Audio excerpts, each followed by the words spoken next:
Hi everyone, welcome back to Fox Family Farm videos. This is Bill. I'm still here in Andover, Connecticut with my brother-in-law Jay here. He's got a reverse osmosis system for some of the products they're doing with maple. So I'm gonna talk to him for a minute and let him explain that for us. So this is a homemade reverse osmosis system.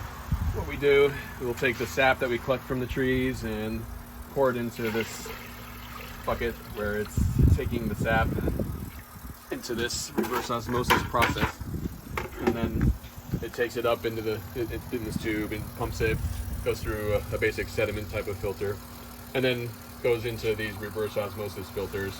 And the way this works is the reverse osmosis will actually separate the pure water from the contaminated water, which is typically used for in the house under your kitchen sink or something. If you have water that's not so great for drinking, you can put it through a reverse osmosis filter, and then it'll actually take the pure water, which is what's happening here, and then it'll put that into in your sink. It's a supply thing. You can just take a nice drink from this out of your sink, and all the wastewater will just go down the drain. However, in this case, what we're doing is we're actually taking a lot of the pure water out of the sap. So we're taking pure water out of the raw sap, and the wastewater, so to speak, from the filters is coming out here, and this is nice and concentrated sap, which means we don't have to spend as much time boiling it in the evaporator. So it'll go from right out of the tree sap that takes a while to boil this much water out of, and then we're taking roughly half the water out of it through this reverse osmosis process. Just this little pump that sits here and runs, and we just have to come and top off this bucket from time to time so it doesn't run empty.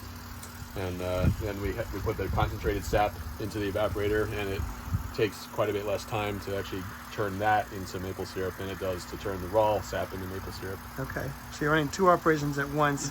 Yeah. And you say it's saving half the time, perhaps, or something like that? This doesn't quite keep up with how much we can boil in the evaporator, so okay. We actually have to boil quite a bit of raw sap as well. Okay. But maybe about a quarter to a third of what we boil is this concentrate. Okay. How did you learn how to do this? YouTube.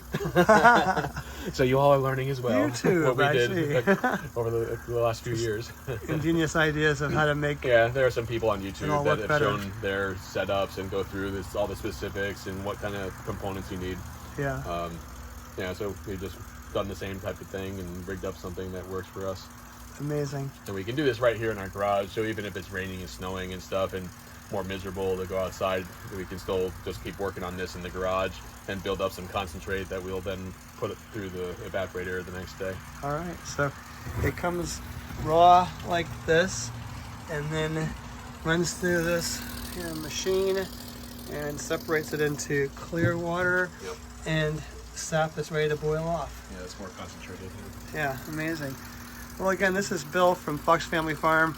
More farming things here that happen all over the country and with our family here in Connecticut. So thanks for tuning in with us, and please subscribe. We'll keep working on these videos, and take care.